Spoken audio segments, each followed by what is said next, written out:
Kalau kita ahli sunnah kan yakin bapaknya Nabi, bayi Nabi sampai Nabi Adam semuanya mukmin. Nah, kalau ada kubu sebelah yang darani bapaknya Nabi nin rokok, bayi Nabi nin rokok, itu pasti kita tentang. Karena wa kaifalah wasayyidul akramu sallallahu alaihi wasallam wasitatul muntaqah. Bagaimana kamu katakan bapaknya Nabi kafir, bayi Nabi kafir, sementara diliwatin Nur Muhammad. Mosok Nur diliwatno barang sing najis.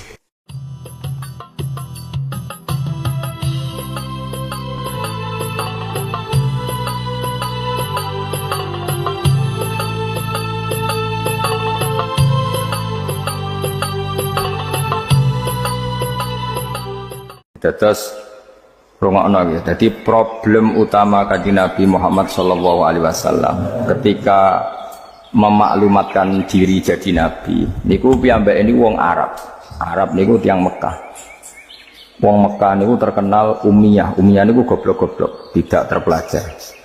Sehingga itu menjadi masalah besar bagaimana mungkin seorang nabi Sayyidul Awwalin wal Akhirin kemudian dari daerah yang sangat minus pendidikan apa? Minus pendidikan. Sehingga ketika Nabi memaklumatkan jadi Nabi, itu orang pertama protes itu orang Yahudi. Makanya masyhur, andai kan Muhammad itu Nabi dan ada Nabi akhir zaman, pastilah kita. Kalau pikiran Yahudi pastilah kita. Karena orang Yahudi kita tahu Yahuda bin Yakub bin Ishak bin Ibrahim. Meleng-eleng apa? Yahuda bin Yakub bin Ishak bin Ibrahim. Nah Yahuda ini dulur barpe Nabi Yusuf, dulur barpe Nabi Yusuf. Sehingga secara nasab itu terus dimasalahkan Nabi. Nah karena Nabi itu dimasalahkan, delalah kersane pangeran, mbah-mbah Nabi itu punya tradisi yang menunjukkan bahwa beliau itu tidak pernah bohong. Misalnya yang paling dekat kita tahu adalah Muhammad bin Abdullah bin Abdul Muthalib. Abdul Muthalib ini orang yang suka tawaf di Ka'bah. Suka tawaf di Ka'bah, kemudian ada pintu di Mekah namanya Babu Syaibah, apa? Babu Syaibah atau Babu Bani Syaibah. Terus sampai tok wau Ilyas. Ilyas itu wa awaluman ahdal budna ila rihabil haramiyah. Ada tradisi memberi hadiah ke Ka'bah. Singkat cerita, Imam Berjanji ini termasuk Sayyid Al-Husaini, Imam Berjanji ini namanya Ja'far bin Hasan Al-Berjanji ini. Beliau berpendapat atau memaklumatkan ulang bahwa Muhammad jadi nabi ku wajar. Mergo hakikate Muhammad adalah turunan Nabi Ibrahim alaihissalam. Berarti sama dengan klaim mereka kalau mereka mintoriki Ishak, ya nabi-nabi kayak Nabi Yusuf kan mintoriki Ishak. Berarti kan Yusuf bin Yakub bin Ishak bin Ibrahim. Dan kita tahu secara mujma' alaih Ishak ini punya saudara lebih tua namanya siapa? Ismail. Nah kanjeng Nabi ini zuriyahnya sinten? Ismail. Lalu itu butuh data empirik, data bahwa Ibrahim itu pernah di Mekah. Kalau betul orang Mekah itu turunan sinten? Ibrahim, maka butuh bukti empirik. Bicara saniki artefak nopo-nopo bukti-bukti yang pernah menunjukkan Ibrahim di Mekah. Ini terus dijabek pangeran ketika orang Yahudi meragukan status nasabnya sinten? Nabi Muhammad, terus pangeran rangno fihi ayatum bayinatum maqamu Ibrahim, bahwa Ibrahim benar-benar pernah di Mekah. Di situ ada batu yang pernah diinjak Nabi Ibrahim. Jadi makom itu bukan kuburan tapi apa? Sesuatu yang pernah didomisali, ya, atau pernah diinjak. Jadi malah itu darani makom Ibrahim ini batu yang diinjak Nabi Ibrahim ketika bangun apa? Ka'bah. Ya karena mukjizat terus bekas. Dan bekas itu mulai dulu orang yakin dan pasti itu sisa atau bekasnya kakinya Nabi Ibrahim. Lana Ibrahim nate urip teng Mekah karena sampai bangun Ka'bah. Apalagi dulu bangunnya pasti lama.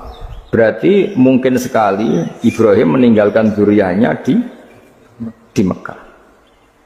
Makanya Quran terus cerita bahwa Ibrahim niku ngendikan ketika mau meninggalkan Mekah, ini askantu min dzurriyyati biwadin ghairi dzar'in inda baitikal muharram. Terus ada kepastian, makanya Quran ayat-ayat itu masih menjawab keraguan orang Yahudi bahwa Muhammad kenapa jadi nabi, dia itu anaknya siapa, turunannya siapa. Padahal di Taurat dan Injil jelas aturan nabi itu zurriyatam ba'duha min ba'd. Enggak boleh nabi turunannya Parlan itu tidak boleh, turunannya Karmen itu tidak boleh, ribet.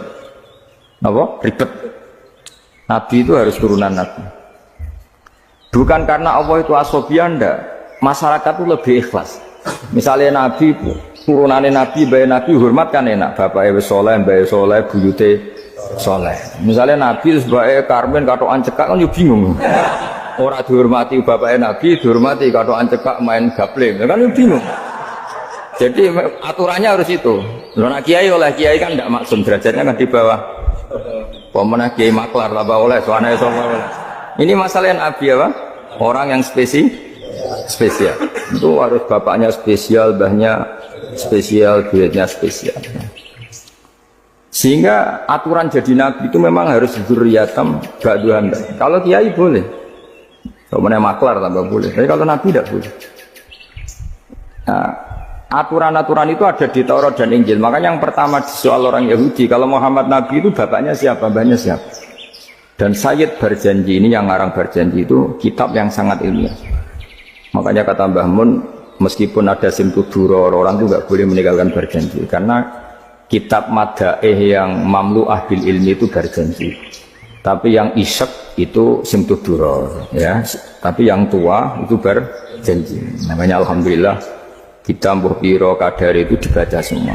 Meskipun gak paham semua, soalnya diwaca kabeh. Karena kita yang bisa menjawab tuduhan orang Yahudi Nabi anak Esopo itu kita berjanji. Jadi tahu betul kalau masalah utama Nabi adalah anaknya siapa, mbahnya siapa. Makanya beliau ngendikan wa ba'du fa'aqulu wa Muhammad bin Abdullah. Logikanya gampang. Kalau orang modern saja tahu bapaknya siapa, mbahnya siapa, buyutnya siapa, itu artinya nggak ada yang fiktif. Ukuran sejarah fiktif ndak itu ditandai dengan satu kuburan, dua artefak. Itu nggak mungkin nama-nama itu fiktif. Buktinya apa? Di Ka'bah mulai dulu zaman Quraisy ada Babu Bani Saibah, Babu Bani, dan Abdul Muthalib namanya itu Saibah, karena mulai kecil beruban. Jadi kata Saibah itu mulai kecil apa? Beruban. Karena perilakunya terpuji, terus orang Mekah darah ini Saibatul Hamdi, apa? Saibatul Hamdi. Nah, karena dia pernah melayani saudaranya Hashim, namanya Muttalib. Ya kita tahu Muhammad bin Abdullah bin Abdul Muttalib bin Hashim. Nah, Hashim ini punya saudara namanya Muttalib, no? Nah, Abdul Muttalib kecil itu pernah derek Muttalib, Muttalib pamannya, ya. Abdul Muttalib kecil, berarti Saibah ini, apa? Pernah derek pamane sing bernama Muttalib. Nah, Muttalib wonge gaya, pasti takoki wong, "Iku apa budakku?" Nah, sehingga Saibah itu terus diceluk Abdul Muttalib. Ya rodok sial lah sini. Jadi pamannya itu gaya, kan ganteng. Saibah ini ganteng. Kalau jalan-jalan sama pamannya, jenenge sinten? Muttalib. Niku diaku budake. Iki sapa? Abdi budak. Terus akhirnya jenenge Abdul Muttalib. Dadi wong Arab. Paham ya? Tapi namanya Syaibah, nama Syaibat, makanya wasmuhu Syaibatul Hamd. Mana kalau rasa iskal, bayi Nabi ada jenis kilap maknanya asura ngono oleh mikir jenenge itu hakim, ya namanya. Nah, dulu kalau orang berburu itu melibatkan anjing, karena sering berburu melibatkan anjing disebut kilap. Jadi maknanya kilap ya orang yang berburu dengan anjing. Mau coba langsung bawa mana kilap, asu. Oh kasus ya. Kasus. Makanya itu hebatnya Imam Barjanji. Beliau darani wasmuhu Hakim bin Murrah. Jenenge kilap iku Hakim. Ya paham loh? Jenenge kilap niku Hakim. Sebagian ulama darani kilap itu isim sifat. Napa? Jadi kalabayak libu kalban itu anjing sendiri dinamai kalbun itu sebenarnya sudah isim sifat. Bukan alam murtajal ya, tapi alam mangkul ya. Alam apa mangkul? Kalau dalam ilmu nahwu itu alam mangkul. Jadi begini ya, tak terang nahwu ya. Alam itu ada dua, ada alam mangkul, ada alam murtajal. Tapi hampir semua alam itu mangkul. Ya, semua alam itu hampir semuanya itu mangkul. Mangkul itu satu nama yang diambil dari satu makna dalam kosakata, apa? Dalam kosakata. Misalnya Hamida, Yahmadu, Hamdan, apa? Hamida, Yahmidu, Hamdan atau Yahmadu, Hamdan. Hamdan maknanya pujian, apa? Kemudian Nabi karena orangnya sifatnya terpuji disebut Muhammad, orang yang dipuji. Sehingga nama ini potensi rubah-rubah. Di Taurat itu Nabi gak disebut Muhammad, disebut Ahmad. Di Injil juga disebut Ahmad. Itu tidak masalah karena hamida yahmadu ya, seorang lagi hamida yahmadu. Berarti kalau ingsun ahmadu, saya muji. Karena Nabi itu orang yang sering muji Allah, menamakan dirinya ana ahmadu, saya ini pemuja Allah. Berarti ana uta ingsun niku ahmadu, muji sapa ingsun Allah ing Allah. Sehingga ketika Nabi misalnya di Injil disebut farqolit, munah